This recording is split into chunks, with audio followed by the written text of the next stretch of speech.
여러분, 안녕하세요. 뉴욕이오의 헤더예요. 오늘도 여러분께 생생한 뉴욕 증시 마감 시황을 현지에서 새벽 배송해드리러 찾아왔습니다. 네, 여러분, 오늘 뉴욕 증시는 3대 지수가 어제보다는 좋은 모습을 나타냈지만 어쨌든 혼조세로 마감을 했습니다. 숫자 보시면 다우지수 0.28% 올랐고요.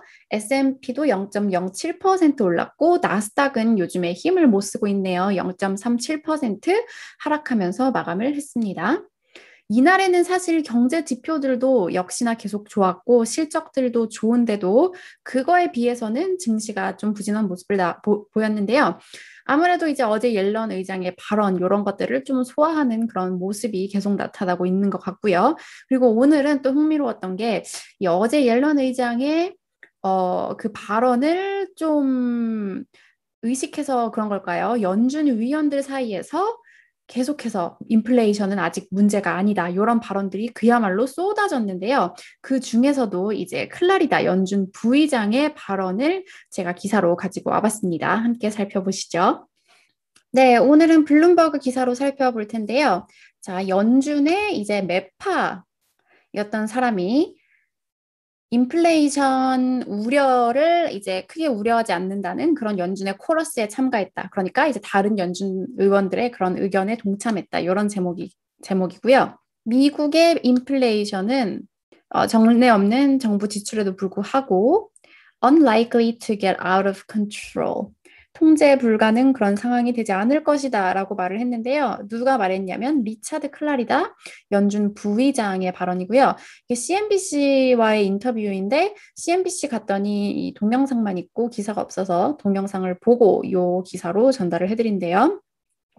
뭐라고 말을 했냐면 우리의 이제 기본적인 견해는 물가가 우리의 장기 목표인 2%에 가깝게 다가갈 것이지만 우리는 이것을 면밀히 지켜볼 것이다. 이렇게 말을 하면서 지금 데이터가 우리에게 말을 하는 것은 물론 그 약간의 그 상향 움직임이 우리가 재오픈에 나서면서 상향 움직임이 있지만 이것은 장기적으로 이어지지 않을 것이다. 이것이 나의 견해다. 이렇게 말을 했습니다. 이날 이제 이 발언을 한 게 뭐 다른 수많은 뭐 시카고 찰스 에반스 총재 그리고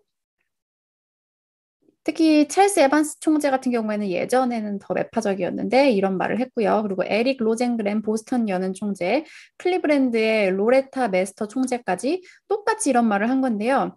자, 이제 메스터 총재의 발언을 살펴보면은 물가가 아주 오랜 기간 낮았다는 것을 고려할 때 물가 기대가 약간 오르는 것과 실제 물가가 오르는 것은 welcome development, 환영할 만한 그런 일이다. 이렇게 말을 했고요. 이제 올해 물가가 2% 연준 목표 위로 오른 다음에 2022년에 다시 내릴 것이라고 전망을 했습니다. 그리고 올해 오르는 물가는 지속 가능한 것이라고 생각하지 않는데 우리의 이제 정책 금리와 관련해서 우리의 포워드 가이던스와도 이제 일맥상통한다. 이렇게 말을 했고요. 여기 이제 기사에는 없는데 또 제가 동영상을 봤을 때 흥미로웠던 게 어제 옐런 의장 발언에 대해서 어떻게 생각하냐고 CNBC 사회자가 물어봤어요. 이런 그 경제가 과열되면 금리가 인상돼야 된다. 이런 발언을 했죠. 이 발언이 실수였냐 아니면 시장에 무슨 메시지를 준 것이냐 이렇게 물어봤는데요. 클라리다 부의장이 아주 애매한 발언을 합니다. 옐런 장관은 정책에 대해서 언급한 거나 조언한 것이 아니다.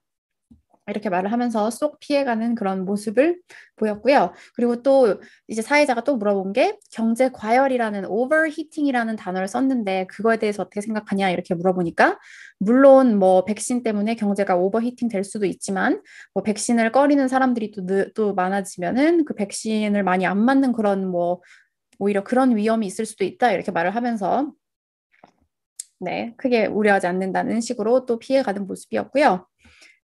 자, 재밌는 걸 보시면 르네상스 매크로 리서치의 네일 두타 이사가 뭐라고 말을 했냐면 The hawks are now doves. 그 예전에 매파 의원이었던 사람들이 이제는 비둘기파 모습을 나타내고 있다. 이런 말을 또 했네요. 네, 오늘 이제 이 밖에 또 연은 총재들의 발언 쏟아졌다고 했잖아요. 하나씩 전해드리면 시카고 연은 총재, 지속적인 인플레이션 고조 가능성 희박하다. 보스턴 연은 총재, 물가 상승 압력 일시적일 것이다. 또 아까 전해드린 클리브랜드 연은 총재, 연준 상당 기간 동안 완화적 정책을 펼치는 것이 필요하다. 마치 이제 어제 옐런 의장의 발언에 대응이라도 하듯 모두가 똑같이 물가에 걱정하지 않는다. 이런 발언을 쏟아내고 있습니다.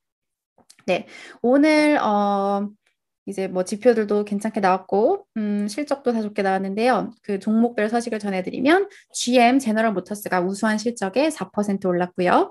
이날 유가 상승하면서 또 원자재 관련 종목이 일제히 올랐는데요. 쉐브론 2.69%, 캐터필러 1.92%, 특히 코코노필립스 같은 경우에는 뱅크 오브 아메리카가 투자 의견을 상향 조정하면서 5.46% 상승했습니다. 네, 이제 오늘 증시 어떻게 전문가들이 평가했는지 월스트리트 저널 마감 기사 통해서 함께 살펴보실게요. 네, 이제 월스트리트 저널 같은 경우에는 어쨌든 다우 지수가 오늘 또 신고가를 경신했다고 이렇게 또 긍정적으로 제목을 뽑았네요. 자, 에드워드 브룩스 맥도날드의 이 수서 CIO는 뭐라고 말했냐면요. 오늘은 약간의 안도 랠리가 나오고 있다. 지금 시장은 계속 오르고 있는데 왜냐하면 상대적으로 비교했을 때 지금 증시가 가장 attractive, 매력적인 투자처이기 때문이다. 이렇게 말을 했고 또 오늘 제가 소개해드린 기사랑도 연관 있는 재밌는 발언이 나왔네요. 피델리티 인터내셔널의 살만 암헤드는 뭐라고 말했냐면요. Either the Fed is correct or they are very, very wrong. 아주 중요한 말인 것 같은데요. 연준이 맞거나 완전히 틀렸거나 둘 중에 하나다. 아주 좀 무서운 말이죠. 그래서 지금 시장이 앞으로 몇 달간 이 두 시나리오 사이에서 이제 움직일 것이 가능하다. 과연 연준이 맞은지 틀린지. 네, 그리고 하버포드 트러스트의 행크 스미스라는 요 이사는 또 뭐라고 말을 했냐면요. 지금 긍정적인 경제 지표와 아주 훌륭한 실적이 계속 나오는 것을 고려할 때 시장이 오랜 기간 동안 하락하는 것은 매우 어렵다. 이렇게 평가했습니다. 네, 여러분, 시장은 걱정하고 있는데 연준은 계속 아니라고 하고, 네, 과연 정말 누가 맞는 건지 궁금해지는데요. 저는 내일 또 증시 소식 갖고 여러분 찾아오도록 할게요. 여러분, 내일 만나요.